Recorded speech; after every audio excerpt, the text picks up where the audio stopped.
झन्नै 9% मान्छेहरू मजदुरहरू अहिले दिनको 200 रुपैयाँ कमाउन सक्ने हिम्मत छैन। 200 रुपैयाँ कमाउँदै महिनाको 600 रुपैयाँ कमाउँदै 9%ले झन्नै 3 करोडको 9% भनेको 27 लाख मान्छेहरू त्यस्तो प्रकारका। तिनीहरूलाई खानाका लागि के प्रोग्राम दिने, राहतका प्रोग्रामहरू के ल्याउने सरकारसँग दृष्टिकोण भयो। उहाँ एउटा आफ्नो बर्थडे मनाउनका लागि 5-6वटा हेलिकप्टर बुक गरेर नेपालको नक्सा बनाएर केक बनाएर करोडौं खर्च गरेर आफ्नो घर जानुहुन्छ। तर आज मजदुर ठेला उठेको मजदुर खुट्टामा ठेला उठाएर घर जाने मजदुरको बारेमा सरकार बोल्दैन। लकडाउन भएको यत्रो समय हो, खाना पाउन भन्नेको संख्या धेरै छ, त्यो बारे सरकार बोल्दैन। ठेला उठाएर मान्छेहरू काम गर्छन्, तिनीहरूको बारेमा सरकार देखिँदैन। खुट्टामा ठेला उठाएर सयौं दिन हिँडेर तपाईको घटीमा पनि 10 दिन 15 दिन हिँडेर घर गएका छन्, त्यो बेला सरकार भेटिँदैन। त्यति मात्र हैन, किसानहरू दुधहरू पोख्न लागेका छन्, त्यो बेला सरकार किसानको पक्षमा देखिँदैन। तरकारीहरू बाहिर फाल्ने अवस्था सिर्जना भयो, सरकार तिनीहरूको अगाडि देखिँदैन। सरकार देखिन्छ कालोबजारी भ्रष्टाचार देखि यति समूहमा देखिन्छ, जनताको पक्षमा देखिएन। ओम्नीका नाममा त्यतिकै गर्नुभयो, एकातिर ब्ल्याक लिस्टमा राख्ने भने अर्को त्यसबाट ल्याएका नक्कली किट्स प्रयोग गरेर नेपाली जनताको स्वास्थ्यमा खेलवाड गर्दै हुनु। यो भन्दा नालायकीपन के हुन्छ, यो भन्दा दुःखदपन के हुन्छ। अनि पनि राम्रो गर भन्ने।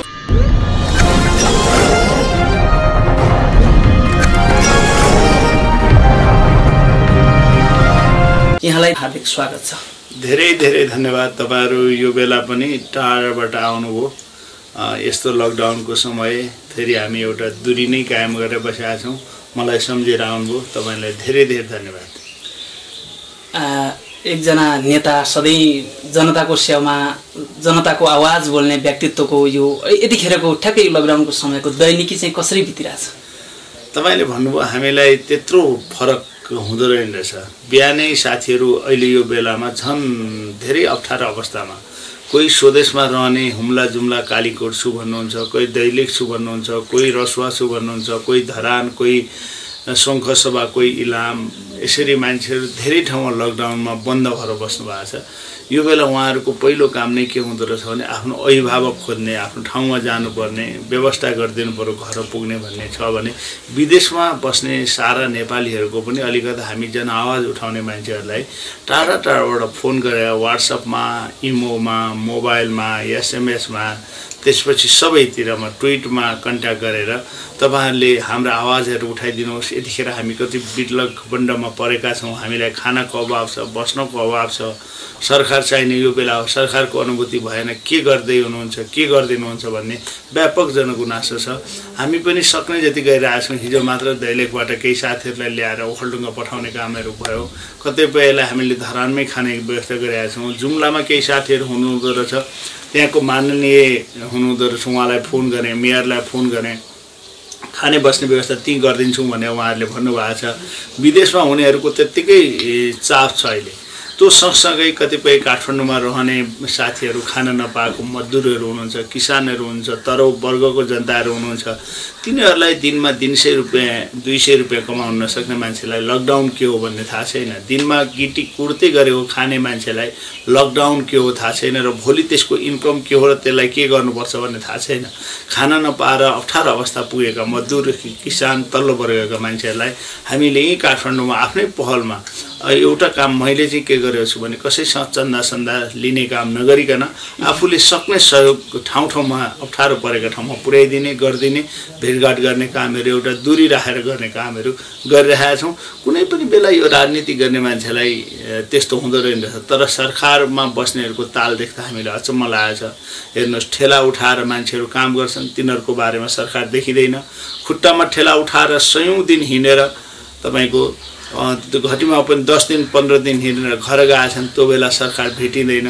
त्यति मात्र हैन, किसानहरू आफ्नो तेलहरू आफ्नो दुधहरू पोख्न लागेका छन्, त्यो बेला सरकार किसानको पक्षमा देखिँदैन। तरकारीहरू बाहिर फाल्ने अवस्था सिर्जना भयो, सरकार तिनीहरूको अगाडि देखिँदैन।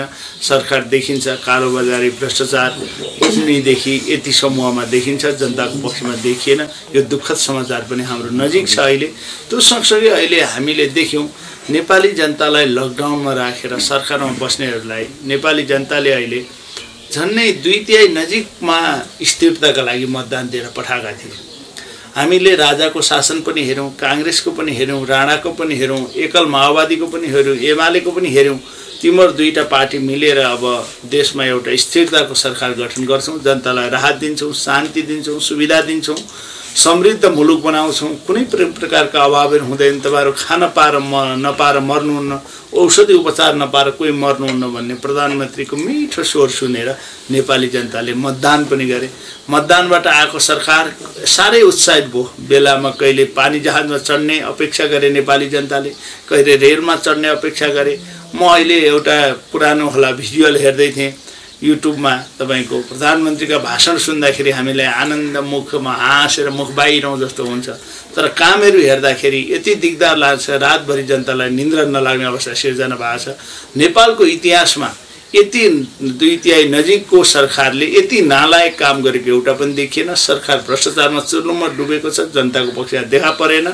मान्छे अपहरण गर्नका लागि सरकार पक्षका सांसदहरू गएका छन्, पूर्व आइजिपी भएका मान्छेहरू दौडिएका छन्। मुद्दा दिन जाँदाखेरि सरकारले ती मुद्दाहरू लिँदैन।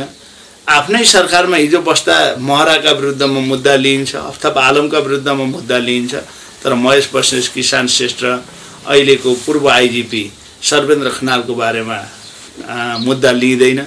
मान्छेहरूले के भन्दा हुन्, हामीले भोट हालेको सरकार, हामीले मतदान दिएको सरकार, हामीले जनताबाट विकास र समृद्धिको अपेक्षा गरेको सरकार, शान्ति सुरक्षा कायम हुन्छ भन्ने अपेक्षा गरेको सरकार, यही सरकार हो त भनेर अहिले जनताहरू क्वेसन्स गरिरहेछन्।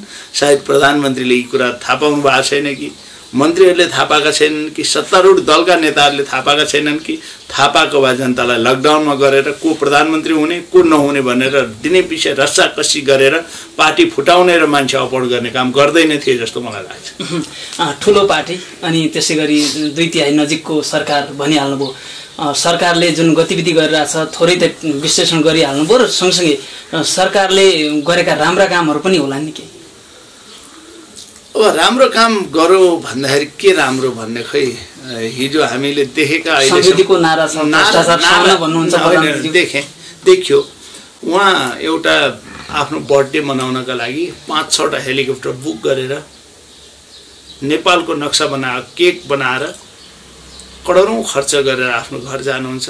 तर आज मजदुर, ठेला उठेको मजदुर, खुट्टामा ठेला उठाएर घर जाने मजदुरको बारेमा सरकार बोल्दैन। लकडाउन भएको यत्रो समय हो, खान पाउन भन्नेको सङ्ख्या धेरै छ, त्यो बारे सरकार बोल्दैन। अहिले अरू कुरा त छोड्नुहोस्, यो कोरोना सुरुवात हुने बित्तिकै नेपाली काङ्ग्रेसको नेतृत्वमा संसदीय दलले निर्णय गरेर हाम्रो पार्टी सभापति शेरबहादुर देउवाको नेतृत्वमा संसदमा संसदीय दलको बैठक बसेर हामीले अति महत्त्वपूर्ण सार्वजनिक प्रस्ताव दर्ता गऱ्यौँ संसदमा, कोरोनालाई कसरी रोक्न सकिन्छ र भगाउन सकिन्छ, छेक्न सकिन्छ भनेर। भानुभक्त आएर जवाफ दिनुभयो स्वास्थ्य मन्त्रीले। प्रधानमन्त्रीलाई हामीले बोलायौँ, उहाँ स्वास्थ्य कार्डले आउन सक्नु भएन। त्यो बेलादेखि सुरुवात भएको सरकारले घोषणा गर्यो लकडाउनको, कोरोना अन्त्य गर्नका लागि सबैले सहयोग गर्नुहोस् भनौँ। पहिलो नेपाली काङ्ग्रेसले 50 लाख उहाँहरूको खातामा लगाएर जम्मा गरिदियो। उप प्रधानमन्त्रीको संयोजकत्वमा एउटा कमिटी, उच्च स्तरीय समिति गर्यो यो कोरोनाका बारेमा कसरी रोकथाम गर्न सकिन्छ, कसरी राम्रो काम गर्न सकिन्छ भनेर। रक्षा मन्त्रीका आँखा स्वास्थ्यको सामग्री किन्नमा भ्रष्टाचार गर्नतिर गए। जनतालाई 7643वटा वडामा स्थानीय तहमा स्वास्थ्यका सामग्रीहरू छिटो पुर्याएर स्वास्थ्य कर्मीलाई मनोबल बढाउँ र ऱ्यापिड टेस्ट हो कि पिसिआर पद्धतिबाट जाँच्ने पद्धतिको छिटोभन्दा छिटो गाउँ गाउँमा लगेर विकास गरौँ भने अहिलेसम्म सरकार लागेको देखिएन। कूटनीतिक पहल गर्नुपर्थ्यो। आज हेर्नुहोस्, भुटानको एउटा नागरिक यहाँ बस्दाखेरि प्लेन रिजर्भ गरेर आएर लिएर गयो। आज मात्र तपाईँलाई भन्छु, मेरो एकजना क्याप्टेनसँग कुरा भएको थियो अहिले नै, आज श्रमिक डेको दिन। उहाँले के भन्नुभयो भने मालदिभ्सको जम्मा 18 जना विद्यार्थी नेपालमा रहेछ, उनीहरूले चाहिँ प्लेन रिजर्भ गर्यो हाम्रो प्लेन र लिएर गयो। म बङ्गलादेश जाँदैछु, बङ्गलादेशमा उनीहरूको 100 जना जति विद्यार्थी रहेछ, त्यहाँबाट लाँदैछ भनौँ। हाम्रा कतिपय विद्यार्थीहरू खान नपाएर विभिन्न देशमा बसेका छन्, कतिपय मजदुरहरू बसेका छन्। यो बेला सरकारले के गर्नुपर्छ भन्दा सम्पूर्ण देशमा भएका पोलिटिकल पार्टीहरूलाई एक ठाउँमा राखेर छलफल गर्नुपर्छ। अबको हाम्रो राजनीति दिशा के हो, आर्थिक दिशा के हो।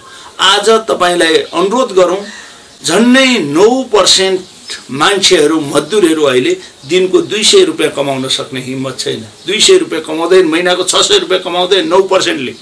झन्डै 3 करोडको 9% भनेको 27 लाख मान्छेहरू त्यस प्रकारका छन्। तिनीहरूलाई खानाका लागि के प्रोग्राम दिने, राहतका प्रोग्रामहरू के ल्याउने सरकारसँग दृष्टिकोण भएन। त्यस्तै झन्डै 10% मान्छेहरू 10 वर्ष मुनिका बालबच्चाहरू छ। ती 10% बालबच्चा भनेको 30 लाख मान्छे हुन्। त्यो 30 र यो 27 गर्दा झन्डै 57 लाख मान्छे त्यो वर्गको छ। तिनीहरूका लागि के प्रोग्राम ल्याउने सरकारले कोहीसँग छलफल गरेन। यो लकडाउनको बेलामा कोरोना अन्त्य गर्नका लागि देशका प्रतिष्ठित चिकित्सक सङ्घ छ, चिकित्सक सङ्घका मान्छेहरू छ, एक दिन स्वास्थ्यकर्मीसँग छलफल गरौँ, अन्तको प्राक्टिस के भइरहेछ छलफल गरौँ। त्यो बारेमा सरकार तयार भएन। तपाईले स्थानीय तहको कुरा गर्नुहुन्छ भने स्थानीय तहमा राहतका कुरा गर्नुहुन्छ भने प्रदेशका मुख्यमन्त्रीहरू तपाईँले देख्नुभयो कर्णालीतिर हिजो अस्ति घुम्न गएछन्, औषधि लिएर होइन, हेलिकप्टरको पङ्खा फर हल्लाउँदै गएछन्।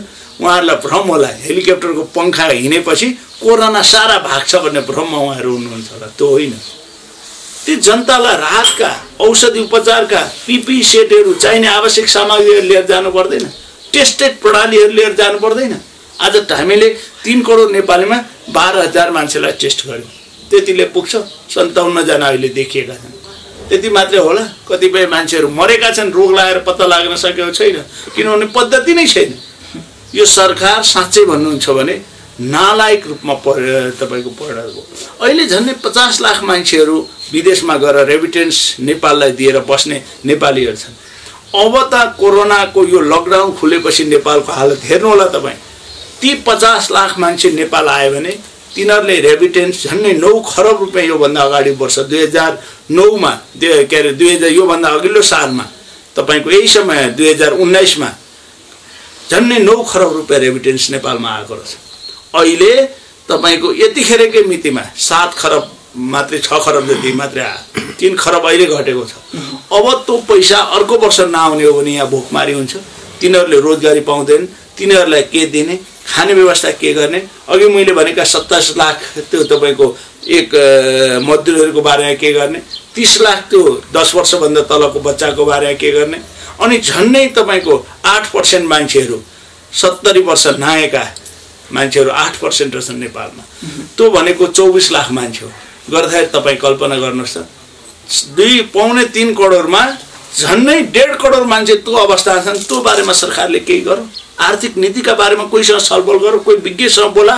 बरु एउटा कुरा म नेपाली काङ्ग्रेसलाई धन्यवाद दिन चाहन्छु। म त्यसको कार्यकर्ताको नाताले मात्र होइन, हामीले सबै प्रतिपक्षलाई अहिले बोलायौँ, छलफल गऱ्यौँ भोलि कसरी जाने। आर्थिक अर्थका विज्ञताहरूलाई बोलायौँ, बजेट कस्तो हुनुपर्छ, कसरी जानुपर्छ। आज प्रधानमन्त्री रोजगारका नाउँमा दिएका पैसाहरू भैँसीका जुम्रा किर्न हेर्नमा प्रयोग भएका छन्। सांसद विकास क्षेत्र कार्यक्रममा 6 करोड मान्नेहरूलाई दिएको छ। एउटा ढुङ्गा बोक्छ र फोटो खिच्छ मान्ने, बधाई छ तपाईँलाई, मान्नेले ढुङ्गा बोको यस्तो कार्यक्रममा प्रयोग भएका छन्। नाना र छाना किन्नमा, साडी किन्नमा आफ्ना गोठाला र खेतालाहरूलाई प्रयोग गरेर कामहरू भएका छन्। उदासे फाड्नका लागि, धान गोड्नका लागि त्यो पैसाहरू प्रयोग भएका छन्। त्यसलाई छिटोभन्दा छिटो कोरोना रोकथाममा लानुपर्ने होइन। तपाईँले भन्नुभयो के राम्रो गरौँ भनेर सोध्नुभयो, यही हो राम्रो गरेको सरकारले। राहत वितरण गरिरहेको छु भनेर राहतको डेली डाटाहरू तपाईँलाई भनौँ, मैले देखेको छु कतिपय ठाउँमा तपाईँले देख्नुभयो कुहिएको चामल बाँडेर मेयरहरूले समातेर थुन्ने अवस्था छ। त्यो कुन पार्टीसँग हामीले सरोकार हुँदैन। गलत गर्ने काङ्ग्रेस होस् कि कम्युनिस्ट होस्, कोरोनाले धनी बनेन, गरिब बनेन, इटली अमेरिका जस्तो सम्पूर्ण देश बनेन। हामीलाई पनि यसले जात छुट्याउँदैन। यो नेकपाको प्रधानमन्त्रीको नजिकको मान्छे रहेछ, यो काङ्ग्रेसको शेरबहादुरको नजिकको रहेछ, यो प्रचण्डको नाति रहेछ भनेर त्यसले हेर्दैन। सब जात वर्ग धर्म सम्प्रदाय छुट्याउँदैन। यो बेलामा हेर्नुहोस्, राहतका नाउँमा अनियमितता गर्ने केन्द्रीय सरकारदेखि ओम्नी ग्रुपलाई पठाएको होइन चाइनामा लिन, रक्षा मन्त्रीले र त्यो चाहिँ स्वास्थ्य मन्त्रालयले किन्ने सामान रक्षा मन्त्रालय मार्फत ल्याउन खोज्नु भएन। ए बाबा, खानै मन छ भने पनि हेर्नुहोस् कात्रोमा किनेर चाहिँ भ्रष्टाचार गर्ने पद्धति बन्द गर्नु पर्यो हाम्रा नेताहरूले।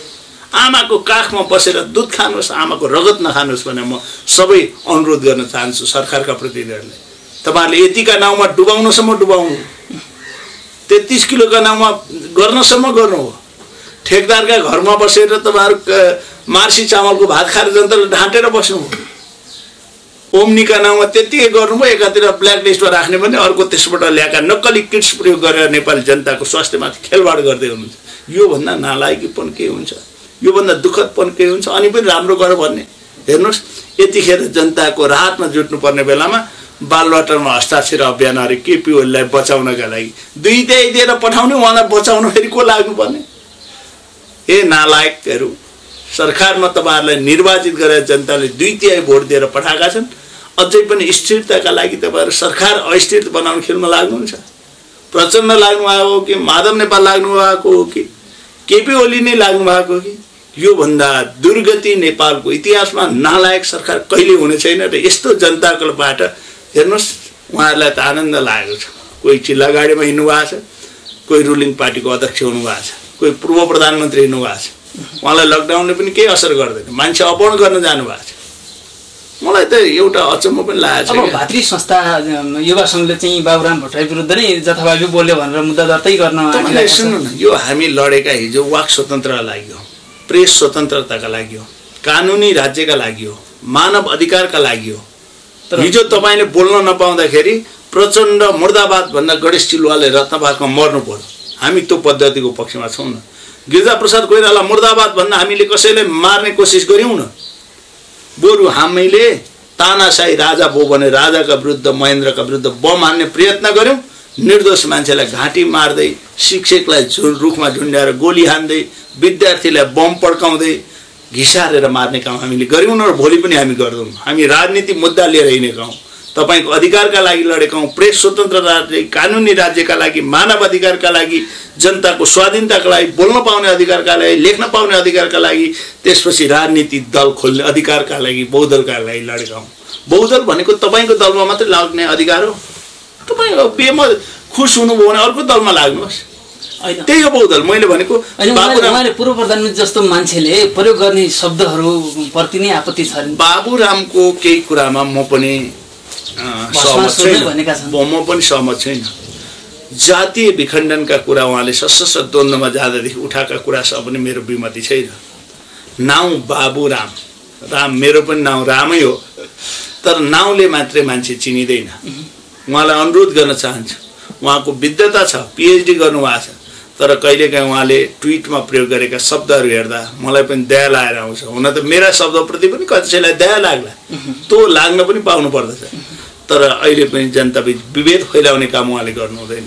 तर त्यो नाउँमा फेरि बाबुरामका विरुद्ध जुलुस निकाल्ने काम यी अरियालहरूले पनि गर्नु, टोक्न जाने काम अरियालले पनि गर्नु हुँदैन। त्यसै गरी मस्किटो लामखुट्टेले पनि फेरि त्यसै टोक्ने काम बाबुरामले पनि गर्नुभयो। म बाबुराम, मस्किटो र अरियाल दुईटैलाई अनुरोध गर्न चाहन्छु, जनतालाई टोक्ने काम तपाईहरु नगर्नुहोस्। बाबुरामजी, तपाईँ कुनै बेला नेवीसँगको राजनीति गर्नुहुन्थ्यो, बीपीसँग, भरत शमशेरसँगको नारा लिएर पनि हिँड्नु, त्यसपछि कम्युनिस्ट पार्टीमा लाग्नुभयो। हिसिला एमीसँग तपाईको सम्बन्ध भयो, जो हिसिलाको बुवा राजाका पालाका मन्त्री थिए। तपाईको सम्बन्ध धेरै दरबारसँग पनि नजिक पुग्यो। त्यसपछि सशस्त्र द्वन्द्वमा बाबुरामसँग जानु, प्रचण्डसँग जानुभयो, छुट्नुभयो, फेरि आउनुभयो, पार्टी फोड्नुभयो, आँखा चिन्ह लिएर जनतालाई हेर्न जानुभयो। आँखाले झन्नै तपाईको आँखै फुटाइदिए। तपाईको धन अलिकति कांग्रेसले भोट हालेर तपाईलाई जिताइदिएको छ। फेरि त्यो पार्टी छोड्नुभयो, संघीय समाजवादीतिर जानुभयो। अस्थिरता राजनीति तपाईको छ। भलै तपाईको बौद्धिकता होला, म बाबुरामजीको बारेमा धेरै भन्न चाहन्छु। एक दुईवटा तपाईले मन्त्री हुँदा, प्रधानमन्त्री हुँदा काठमाडौँमा बाटो निर्माण गर्ने काममा गरेको कामको म उहाँलाई प्रशंसा पनि गर्छु। केही कुराहरू उहाँका राम्रा पनि होला, तर सधैँ समय एकनाश हुँदैन। त्यो बुद्धिलाई सही ठाउँमा प्रयोग गर्नु पर्यो। आज केपी ओली 2/3 नजिक भएको प्रधानमन्त्रीले सही रूपमा आफ्नो गुट मात्रै, आफ्ना नाता र दाता मात्रै, हिजोका भरौटीहरू मात्रै राख्दाखेरिको परिणाम 2/3 सरकार आज सङ्कटमा आफ्नै कारणले पर्न थाल्यो। तपाईँ त एक्लो जित्नु भएको छ, कहाँ बुढो कुरो उठ्या के हुन्छ बाबुरामजी? म बाबुरामजीको बारेमा नजाउँ, म वर्तमान परिस्थितिमा जाँदै थिएँ। अहिले ठ्याक्कै यतिखेर प्रतिपक्षको भूमिकामा बसेको काङ्ग्रेसले के गर्दैछ? तपाईँले देख्नु भएन, काङ्ग्रेसले सबै प्रतिपक्षलाई एक ठाउँमा राख्यो, राप्रपा, बाबुराम लगायतका अरू पार्टीका साथीहरू। त्यो त सरकार विरुद्धको मोर्चाबन्दी भनिरहेको। सरकार विरुद्ध मात्र होइन, हामी सरकारसँग पनि हामीले अनुरोध गऱ्यौँ न, कमसेकम तिमी राहत निष्पक्ष साथ बाँड, भ्रष्टाचारको अन्त्य गर, उम्नियो कि यतिसँग मात्रै सम्पर्क नगर। ए बाबा, सामान किन्ने बेलामा स्वास्थ्य मन्त्रालयलाई दिए होइन, कोरोना अन्त्य गर्नका लागि स्वास्थ्य मन्त्रीलाई जिम्मा दिए होइन। ईश्वर पोखरेल फेरि किन ईश्वरको रूप धारण गर्नु पर्यो अहिले? किन त्यसमा प्रधानमन्त्रीको आँखा पर्नु पर्यो? प्रधानमन्त्री नजिकका मान्छेको यो दुःखद छ। त्यसैले हाम्रो तपाईहरुसँग अनुरोध छ, सरकारले जे गर्नुपर्ने राम्रो काम गर्नुपर्ने गरेन, नराम्रो काम गर्यो, जनताको बिचमा नाङ्गियो। काङ्ग्रेस हिजो सम्पन्न केन्द्रीय समिति बैठकले चाहिँ के गरेको छ? काङ्ग्रेसले हामी सबैलाई एक ठाउँमा राखेर राजनीति गरौँ, बहुदलीय प्रतिस्पर्धामा विश्वास गर्ने पार्टीहरू एकत्रित भएर लागौँ र त्यसपछिबाट अहिले सबै मिलेर कोरोनाको अन्त्य गरौँ, प्रतिस्पर्धी राजनीतिमा विश्वास गरौँ, कोरोनाको अन्त्य गरेर नेपाली नागरिकलाई बचाउन सकियो भने अरू कुरा गरौँला। यो सांसद विकास क्षेत्र निर्वाचन विकास क्षेत्र कार्यक्रम जुन छ त्यसलाई चाहिँ खारेज गरौँ, प्रधानमन्त्री स्वरोजगार कार्यक्रम अन्तर्गतका भ्रष्टाचारहरू अन्त्य गरौँ, जनतालाई राहतका अनुभूतिहरू 7643 वडामा पुर्याएर दिउँ र पहिला दुखी गरिब निमुखा ज्येष्ठ नागरिकहरूलाई घर घरमा औषधि उपचार र राहतका सामग्रीहरू पुर्याउँ भन्ने आवाज काङ्ग्रेसले गरेको। सरकारले सुन्छ? नसुने सरकार जान्छ, हामीले लानै पर्दैन उहाँकै कामलाई, यस्तै हैजाहरूले नै लाने हो नि यो देशमा। प्रधानमन्त्रीले अस्ति नै काङ्ग्रेस सभापति देउबालाई चाहिँ बालुटार बोलाएर चाहिँ के भन्नुभएको छ? होइन, त्यो त एउटा हेर्नुहोस्, होइन एउटा कुरा, उहाँले यही बेला जनतालाई लकडाउनमा राखेर प्रतिपक्ष बिन संवैधानिक आयोगमा नियुक्ति गर्ने परिकल्पना गर्नुभयो। त्यो प्रजातन्त्रको नर्म्स विपरीत थियो, त्यो खारेज गरेर त्यो अध्यादेश भने हामीले भन्यौँ। त्यसै गरी आफ्नो 2/3 हुँदाहुँदै अरू पार्टी फुटाउन हो कि आफ्नै पार्टी फुटाउन ल्याएको विधेयक अहिले चाहिँ ठिक थिएन, त्यो फिर्ता ल्याऊ भन्यौँ हामीले। हाम्रो आवाजलाई यो आवाजलाई सुनिदिनु भयो, प्रधानमन्त्रीलाई हाम्रो सभापतिले धन्यवाद दिनुभयो। त्यो सँगसँगै अहिलेका बेला मान्छे अपहरण गर्न, सांसद अपहरण गर्नका लागि केही सांसद र पूर्व आइजिपी प्रयोग भयो, तिनीहरूलाई कारबाही गर भने हाम्रो पूर्व प्रधानमन्त्री सभापतिले भन्नुभएको छ। मलाई एउटा दुःख के लागेको छ भने अरू मलाई महेश बस्नेत कसरी त्यसमा लाग्नुभयो, किसान श्रेष्ठ व्यापारी मान्छे, व्यापारी भनेको जहाँ नाफा हुन्छ त्यहाँ जान्छ, उसले बुवासँग पनि नाफा खान्छ व्यापारीले। हेर्नुहोस्, डरो धर्म यति परेको भन्छ, अरू स्टाफलाई पाल्नुपर्ने भयो, बुवा नाफा नदी हुँदैन भनेपछि बुवासँग पनि नाफा खाने जात व्यापारी भने। किसान श्रेष्ठ म धेरै पहिलादेखि चिन्छु, मेरो साथी पनि हो, व्यापारी मान्छे, उहाँ पनि अपहरण गर्न कुद्नुभयो फाइदा हुन्छ भन्ने देखेर। महेश बस्नेतको चरित्रको बारेमा मैले भन्नै परेन, कुट मार हिँड लुट ठोक भनेर, त्यही पनि म टेलिभिजनमा इन्टरभ्यू देखिरहेको छु, मैले ल्याएको भए कहाँ राख्थेँ, के गर्थेँ, यसो गर्थेँ भनेर। को गएको त? एउटा सांसद लिन आइजिपी लिएर किन जानुपर्थ्यो लकडाउनको बेला? उहाँको के स्वार्थ थियो? त्यस्तो सेवा गर्ने मान्छे हो भने त कालीकोटमा फँसेका नेपालीहरू, त्यसपछि विदेशमा फँसेका नेपालीहरू प्रधानमन्त्रीलाई भनेर ल्याएर यहाँ उद्धार गरे भएन? सांसद फस्नु भएको थियो भने उहाँ जानु पर्थ्यो?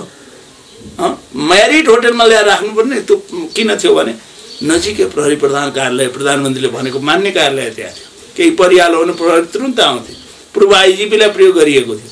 तर मलाई महेश बस्नेत र किसान श्रेष्ठ त्यसमा प्रयोग भए अपहरणमा भन्दा दुःख लागेको छैन। जसको चरित्र थियो त्यसै गरी प्रस्तुत हुनुभयो, जानुभयो। पूर्व आइजिपी जो 30 वर्ष पुलिसमा इन्सपेक्टरदेखि सुरु गरेर आइजिपी भएर रिटायर्ड हुनुभयो, सबैको एउटा गर्व, सत्य सेवा सुरक्षित भनेर नारा यहाँ भिरेर हिँड्नुभयो। त्यसबाट रिटायर भएको 1.5 महिना नभइकन मान्छे अपहरण गर्न, त्यो पनि हिजोका यी महेश बस्नेत किसान श्रेष्ठ। ए बाबा, हिँडेकै भए पनि केपी ओलीसँग हिँडेको भए उहाँको इज्जत हुन्थ्यो नि, शेरबहादुर देउवासँग पूर्व प्रधानमन्त्रीसँग हिँडेको भए हुन्थ्यो नि, गृहमन्त्रीसँग हिँडेको भए हुन्थ्यो नि। उहाँ चाहिँ मान्छेलाई उद्धार गर्न, उहाँको घर तनहुँ होइन, तनहुँ जाने गाडी कहाँ जान्छ महेश बस्नेतको घरतिर? उहाँ गाडी मिलाउन जानुभयो भने थानकोटतिर पो जान्छ त यार, तनहुँबाट जाने बाटो त्यता हो, तनहुँ जाने बाटो कि अर्को बाटो खोल्न हिँडेको भन्नु पर्यो? हेर्नुहोस्, यस्ता बकम फुसे कुरा गरेर देशकै बेइज्जत गर्ने मान्छेलाई, मेरो अनन्य मित्र पनि हो सर्वेन्द्रजी, अब त्यस्तो मान्छे, उहाँको चाहिँ ससुराली पनि संयोगले ओखलढुङ्गा खोटाङै पर्यो, पूर्व सचिवकी छोरी बिहा गर्नुभएको छ उहाँले, म असाध्यै सम्मान पनि गर्छु। तर हेर्नुहोस्, कुमार घैँटेलाई अपहरण गर्यो भन्दा इन्काउन्टर गर्ने, कुमार घैँटेको साथी लिएर अर्कोलाई अपहरण गर्न जाने, के देखिन्छ त्यसबाट? यहाँभन्दा नालायकपन के हुन्छ? यस्तो बेला प्रधानमन्त्री गृहमन्त्री चुप लागेर हात बाँधेर सुत्ता नेपाली जनताले के भन्छन् सरकारले?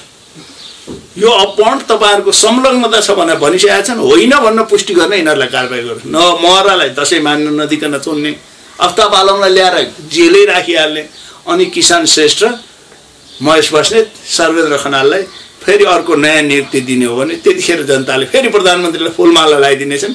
किन एउटालाई गृहमन्त्री बनाइदिनुहोस् यी अपहरण गर्नेलाई, एउटालाई रक्षा मन्त्री बनाइदिनुहोस्, एउटालाई प्रधानमन्त्रीको के यो सुरक्षा सल्लाहकार अथवा अख्तियारको प्रमुख बनाइदिनुहोस्। यस्तो हो भने छिटो काम यो गर्नुहोस्। यस्ता यत्रो सम्मान देशले गर्नुपर्ने हो, नभए लाजमर्दो जनतालाई देख्ने गरी अहिले मास्क लाउने बेला छ प्रधानमन्त्रीज्यू, मुखमा मास्क लाएर छोपेर सबै नाङ्गो बन्नुभयो भने तपाईँले मुख छोपेको नाक छोपेको मास्कले केही हुँदैन, अरू सबै देखिन्छ। त्यसैले अहिले मुख मात्रै छोप्ने, अरू सबै उदाङ्ग गर्ने काम नगरिदिनु हुन अनुरोध पनि गर्न चाहन्छु। काङ्ग्रेसभित्र पनि व्यापक विवाद छ, त्यस्तै गरी नेकपाभित्र त अझै हस्ताक्षर सङ्कलन नै भइरहेछ एकअर्काको। के हो यो पार्टीहरूको त कहिले कुरै नमिल्ने भयो? होइन, सुन्नुहोस्, हाम्रो विवाद अहिले केही छैन। अहिले हामी सत्तामा जानेछौँ। हाम्रो महाधिवेशनको तयारी हुनेवाला थियो, अहिले कोरोना कालले सबै रोकिएको छ।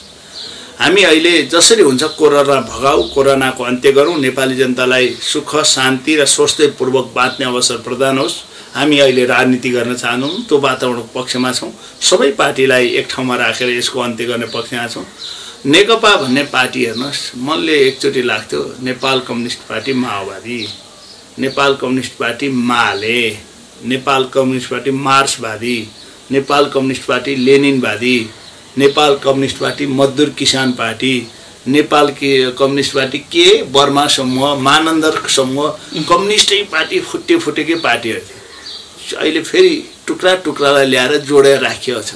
हिजोको मार्क्सलाई फालियो, लेनिनलाई फालियो, माओलाई फालियो, यति दारी भएका फोटो बोकेर हिँड्नेलाई अहिले एक ठाउँमा राखेर प्रचण्ड पथ भनेका के पथ छोडेर अहिले कम्युनिस्ट पार्टी मात्रै भनेर जोडेर हिँड्नु भएको छ। मलाई एउटा के लाग्छ भने अहिले उहाँहरूको चुनाव चिन्ह सूर्य छ। जसले दिउँसै जनतालाई अँध्यारो बनाएर अन्धकार बनाइरहेछ त्यसले सूर्य चिन्ह ल्याएर उज्यालो बनाउँछु भन्नु जस्तो धिक्कार केही होइन। त यिनीहरूलाई चाहिँ मलाई के लाग्छ भने सिसा चुनाव चिन्ह पर्नुपर्छ जस्तो लाग्यो क्या। सिसा तपाईँलाई लाग्छ नि, एउटा च्याट्ट सिसामा ढुङ्गा हाल्नु भने सिसा चकनाचुर भएर फोड्छ। अनि गोलो सिसा हुन्छ, काहीँ लाम्चे सिसा हुन्छ, काहीँ चुच्चे सिसा हुन्छ, काहीँ कुन सिसा हुन्छ।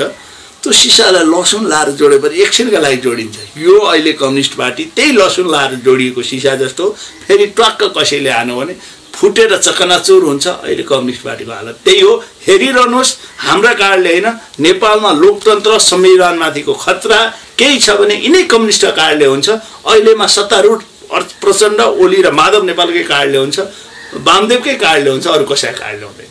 मलाई लाग्दैन अहिले यो ज्ञानेन्द्र के कमल थापा के पुनरुत्थानवादी के भन्छन् नि, बडा कमल थापा बारे के कुरा गर्ने उहाँको बारेमा।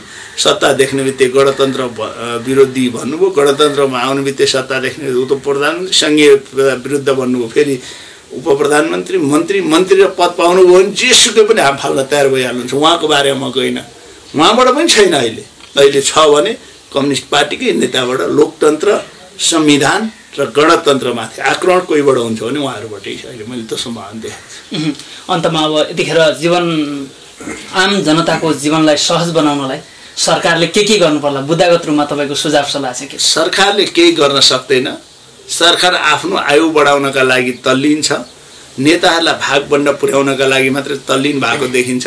अहिले गर्नुपर्ने भनेको यस रोगबाट मुक्ति दिलाउनका लागि नेपाली जनतालाई तुरुन्तै, मैले अघि एउटा डाटा पेश गरेँ, निमुखा, गरिब, ज्येष्ठ नागरिक, अनिखेर नसक्ने, गर्भवती महिला, दलित, जनजाति जो पिछडिएको वर्ग छ तिनीहरूलाई एउटा राहतका कार्यक्रमहरू तुरुन्त घोषणा गर्नुपर्दछ।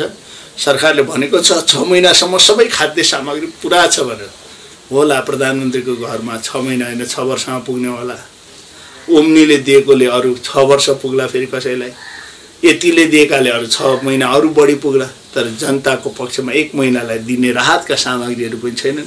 विद्यार्थीहरूको बारेमा सोचियोस्, डेरा भाडा गरेर बस्नेहरूको बारेमा सोचियोस्, मजदुरको बारेमा सोचियोस्, किसानको बारेमा सोचियोस्। तिनीहरूलाई बिउ फ्री दिने कि बल फ्री दिने कि अर्थनीतिको बारेमा भोलि के गर्ने त्यो बारेमा सोचियोस्। कोरोनाबाट देशलाई मुक्त गराउने, त्यसपछिको समृद्धिका यात्राका लागि भोलि के प्लान ल्याउने भन्ने एउटा डाटा, एउटा चाहिँ तपाईँको डाटा लिएर एउटा बाटो लिएर सरकार अगाडि बढोस्। नत्र यो सरकार जनताको लाचार छाया भएर देखा पर्छ। नेपालको इतिहासमा झन्नै 2/3 नजिकको सरकार, तर यति कमजोर, यति नालायक, यति असहिष्णुता, जनविरोधी सरकार कुनै थिएन भन्ने प्रमाणित हुन्छ। र कुनै दिन हामी होइन हाम्रा नाति पनातिले भन्नेछन् यस्ता नालायकहरूलाई तपाईँहरूले चुनेर पठाउँदाको परिणाम हाम्रा सन्तान दर सन्तानले दुःख पाए, यसको भुक्तभोगी तपाईँहरू पनि हुनुहुन्छ भने हाम्रो फोटो हेरेर थुक्ने, धिकार्ने र च्यात्ने दिन नआउन्, यही शुभकामना दिन चाहन्छु। समयको लागि धेरै धेरै धन्यवाद। र अन्तमा जाँदा जाँदै आम जनतालाई चाहिँ नेपाली काङ्ग्रेसको तर्फबाट के सन्देश दिन चाहन्छ? हामी अहिले राजनीति कुरा भन्दा पनि नेपाली जनतालाई कोरोनाबाट मुक्त गराउँ, घरमै बसौँ, शान्तिसँग बसौँ, स्वस्थ रहौँ। एक आपसमा एउटाले अर्कोलाई गर्ने सहयोग गरौँ। हुनेले नहुनेलाई गर्ने बेला यही हो। आपसमा एक आपसमा सद्भाव बाँडौँ, माया बढौँ, स्नेह बाँडौँ, सक्ने सहयोग गरौँ। कसैको अपमान गर्ने भन्दा पनि सम्मान कसरी गर्न सकिन्छ, कसरी इज्जत गर्न सकिन्छ, कसरी दुखी पीडितलाई सहयोग गर्न सकिन्छ, यो बेला त्यो वर्गलाई साथ दिने प्रयत्न गरौँ। जनताको मन जित्न सक्यो भने राजनीति सधैँ हुन्छ, तर जनतालाई अपमान गरेर गर्ने राजनीति हामीले गर्नु हुँदैन। यो जात वर्ग धर्म सम्प्रदाय नभनिकन, पार्टी जाति नभनिकन सबै वर्ग धर्म सम्प्रदायलाई अप्ठ्यारो परेको बेला मुटु खुला गरेर, मन खुला गरेर, हृदय खुला गरेर ठुलो छातीले सहयोग गर्ने वातावरण सबैले गरौँ। म यही अपिल गर्न चाहन्छु। धन्यवाद। जय नेपाल। सबैलाई शुभकामना।